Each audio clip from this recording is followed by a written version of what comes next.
Okay, hello there. If you didn't hear what happened in Glen Oaks last night because the media refused to cover it, there was an awful fire that happened at the Burlington Coat Factory in Glen Oaks, and no surprise, I knew NY1 wasn't going to cover it, but I will give them credit on one thing. They did cover the awful incident that happened at Penn Station last night, which we'll get into later on in this video.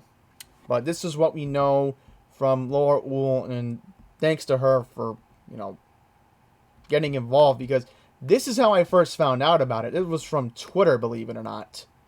Yeah, so thankfully I got the notifications from NYC Alerts 911 because they monitor the police and fire scanner, so they're always on top of these type of incidents. I was literally leaving the Whole Foods in Comac last night in Suffolk County, and all of a sudden I was checking Firewire, I was checking, everything else. I even checked Citizen app. And again, if it wasn't for this Twitter account, I would have never had found out what happened last night. And then, of course, Laura Uhl, she only had one thing about it last night. She didn't show a picture, but now she has this. So let's read this. Okay, fire at Burlington Coat Factory in Glen Oaks. FDNY report fire at 258-01 Union Turnpike in Glen Oaks. This is inside the Burlington Coat Factory, reporting this is a compactor fire started. EMS is working to transport the injured to a local hospital. Firefighters are working on the scene. Store has been evacuated. So, if you Google Glen Oaks, and we're going to Google Glen Oaks right now, and this is what's going to come up. Watch what happens when you Google Glen Oaks. Nothing comes up. Nothing. Nothing at all. If you even type in Burlington Coat Factory, I can look it up. Glen Oaks. Oh boy, there was another fire. Wow. Not in the New York City area, but still. I mean, that's not the point of the video. The point of the video is, again, showing that our media just doesn't care. Now, I will give them credit. At least Pix 11 last night covered a story that happened in Ridgewood involving the verdict of Kyle Rittenhouse. And I know I do not want to get into it, but it does involve Queens. So we'll get into that in just a second. So, as you can see here, there is nothing about it on the Queens Courier's website. Oh, but at least they had something else. Yeah, I'll read that in a second. Okay, so let's see. This is what I was also looking for. This also wasn't covered by NY1. Police closed off the Laurelton Parkway by Merrick Boulevard, reporting one dead with multiple injuries from a vehicle accident. Belt Parkway is also a mess. Heavy ESU, EMS, and FDNY are on the scene. So, there you go. Media bias around us. Here's the Queens Chronicle. I even checked them.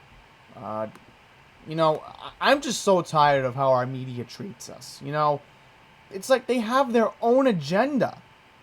I'm so sick of it, And then let's see if I can find anything about what happened in Ridgewood, because a lot of incidents have been going on in Ridgewood. Yikes. I mean, what is going on in Ridgewood? I mean, Ridgewood's supposed to be a quiet area. You know what it is? It's all part of the plan. That's de Blasio's coup before he leaves office. Am I right or am I right? We'll get into that. So I just want to see if I can look up Ridgewood. Okay, let's see. I'm going to look it up because I know there was an article somewhere. And that's not it.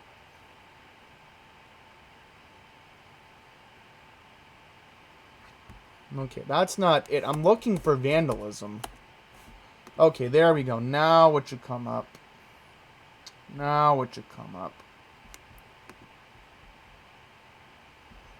Okay, I'm not finding it anywhere.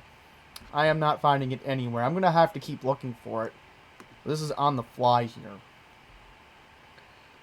Okay, so let's see. Oh, okay, so at least AM New York had an article about it. I'll give them credit on that. I mean, look at all of these incidents that New York 1 could be covering. But, you know, they don't want to cover it. They don't want to cover it. In fact, let me go on Pix11's YouTube channel and see if we can find a video. Because you're going to have to believe me. There was a vandalism incident that happened in Ridgewood. And believe it or not, Eric Adams was actually there. So I'm going to look for it right now. I know there is a video. Here it is. This is it.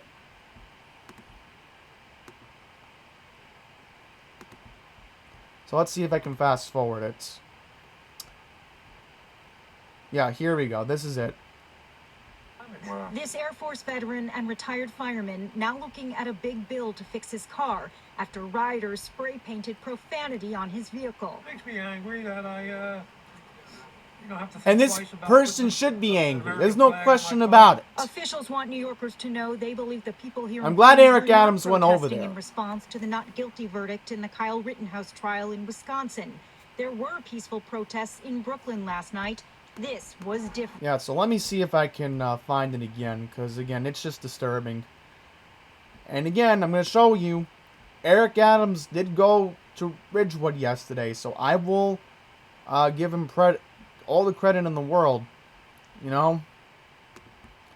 So I will, again, show the vehicle in question that was vandalized.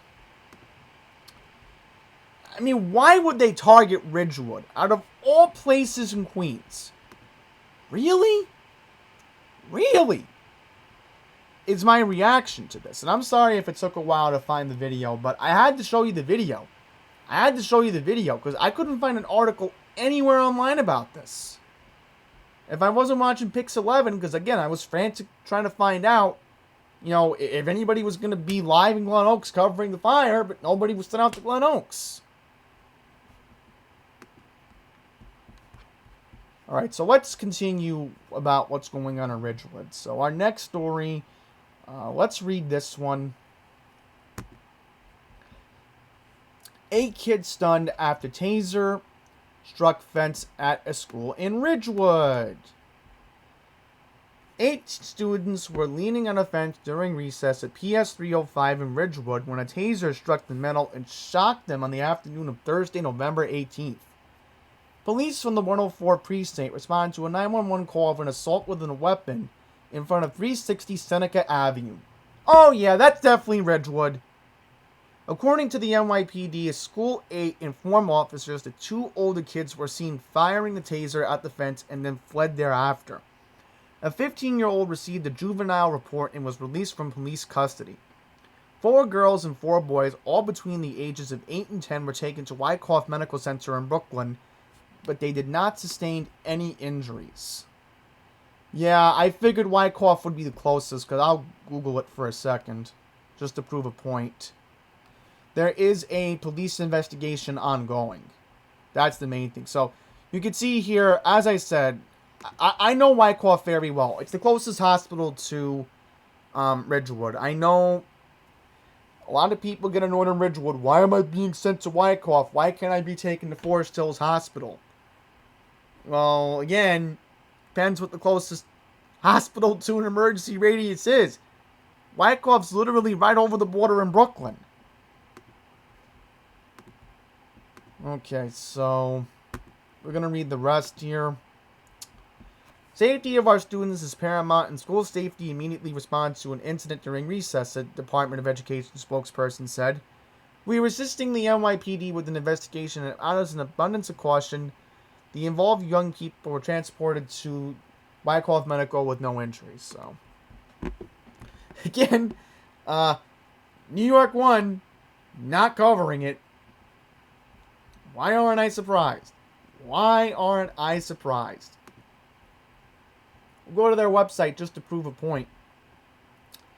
Yeah, and then we'll read this one, because this the Daily News even had an article about it. Motorcyclist loses life after losing control of his motorcycle on a street in Queens. So where did this happen in Ridgewood? Cooper and Irving Avenue. Okay, what was the headline on the Queens Courier? Because I'm confused right now. I am very confused what the headline is, so let's just take a look at it.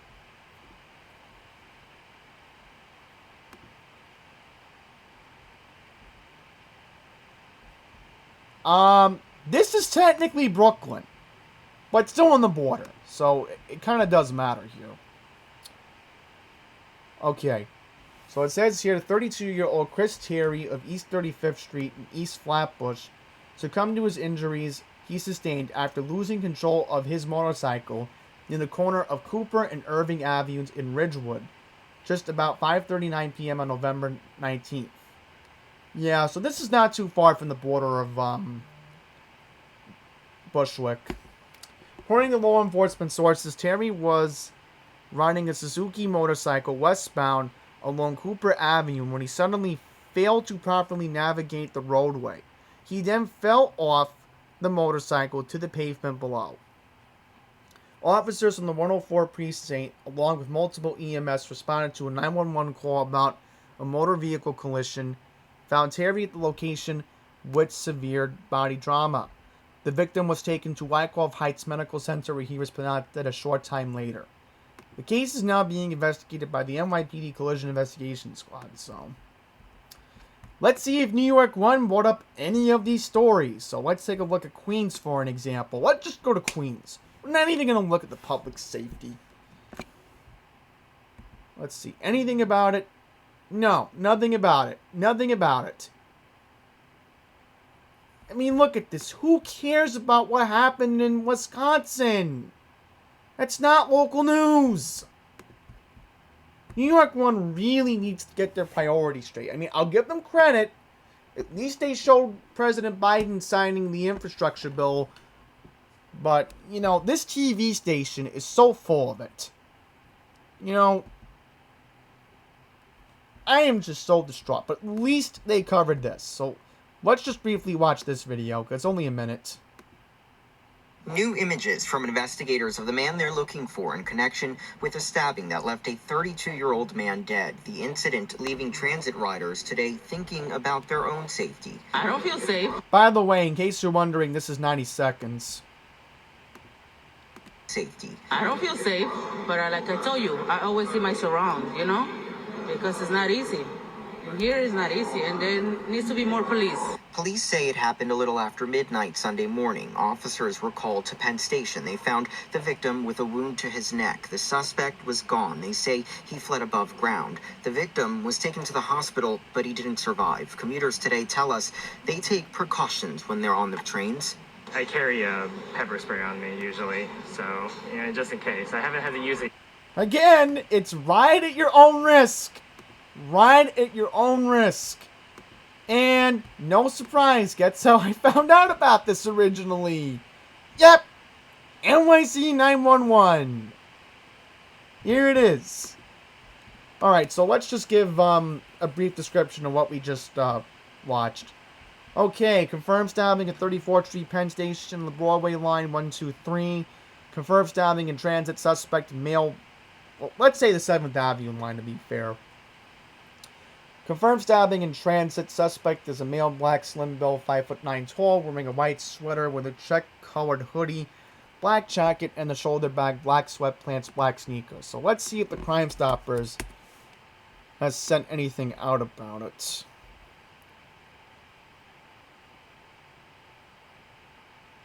Oh, and look at this.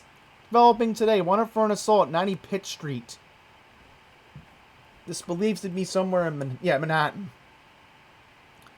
Happened on November 13th.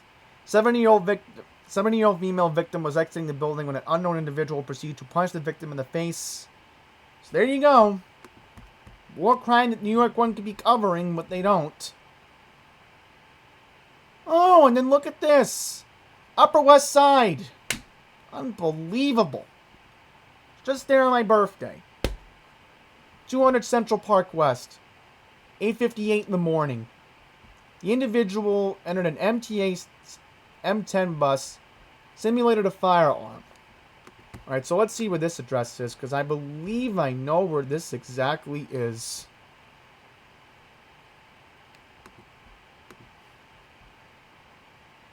Yep! You just cannot make this stuff up. You just cannot make this stuff up. I was so close to using that subway station on my birthday. Thank goodness I took the 1 train and then transferred to the 2 to get downtown. Oh, and then look at this. More subway crime. Robbery inside of the Castle Hill 6-line subway station. 3:15 p.m. The suspect punched the 14-year-old victim as took his property. Oh, boy.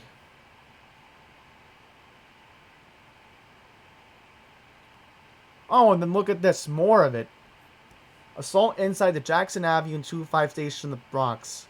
40th Precinct's looking into an incident where an individual brandished a knife and stabbed a 30-year-old victim in the back. Okay, I'm just trying to see if there is a video of what they're looking for. I don't think they have anything. Let me just rewind back. Well, this is more accurate than what you're going to get. I mean, I know Crime Stoppers hasn't sent out anything, but, I mean, this is what Passengers United's trying to do. You know, they're trying to get more people, you know, aware of all these incidents going on right now. And Charlton D'Souza is right. The system is not safe. It's just not. It's right at your own risk. You know? You have to be one of the lucky ones to not be involved in a subway crime. It's just pure luck.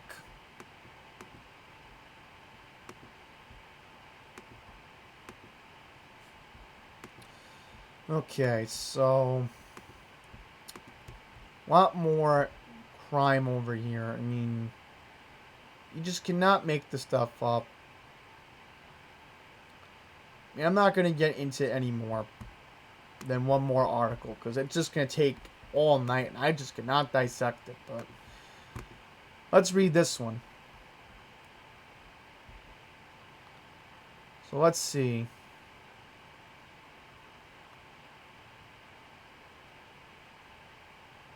Look at this. This is just alarming. There was a robbery at the Atlas Parks Ulta. Let's see if anything... Let's see if there's any article about it. Let's see. I want more of an accurate description. Yeah, here we go. Found it. This is the article I was looking for. NYPD is investigating a grand larceny that took place at the Ulta Beauty at the shops at Atlas Park in Glendale on Wednesday, November 10th. According to police, a man entered the store at 12:50 p.m. and began placing items in a camouflage backpack. He then left the store without paying for the items and fled in an unknown direction. The value of the items is believed to be about $1,800. Deputy Inspector Lorndon Hun, commanding officer of the 104 precinct, told the Chronicle he visited the store personally and spoke with management. He said no customers or store personnel were hurt in the incident. So, I really do gotta pray for those guys at 104 precinct, because it seems the 4 has been a very, very bad number. We're noticing this trend. We talk constantly. It's a constant, you know, issue with Astoria. Okay, we always talk. And on this channel, we've been discussing it for the past year. How rough it's been for the 114 precinct in Astoria. Now it seems the 104 in Ridgewood, Glendale, Maspeth, that particular area is also seeing a downgrade of their quality of life. You know, it's just, it's just a citywide problem as well. But the issue just seems to be ignored here in Queens. And it's New York 1, it's, everybody else that just seems to put us down. And, we deserve our attention here in Queens. We are the second forgotten borough. It seems we've become that. It's looking like it. It's really looking like it. And I'm not going to downgrade what happened at Penn Station. I'm not going to downgrade the other incidents that I just read from the Crime Stoppers. This is a message to the media. You've got to start paying attention to us sooner or later. You cannot forget about us. And a lot's happened in Fresh Meadows too this year. Between the NYPD being called 3 times on my block this year, so far, it's not even the end of 2021 yet. Between everything else that's happened, between the woman that went missing, between the home burglary that happened east of 188th Street, with Bagels and Company getting vandalized and almost set on fire. You cannot forget about us. That's my message tonight. So I'm going to wrap this up because my voice is just about to crack out. I'm so distraught, so annoyed. And I'm not going anywhere. One more thing I want to discuss before we wrap this up.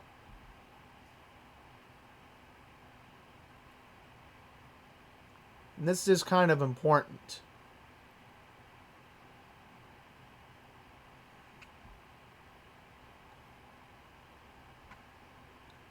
Just trying to find it.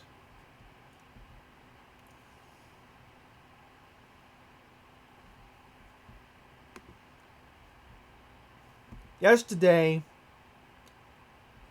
there was another rally outside the Cloud Tequila. And as you can see here, that's Oslam Hall. Right there in the background. So again, we're not going to be ignored. We're just not. This has to stop.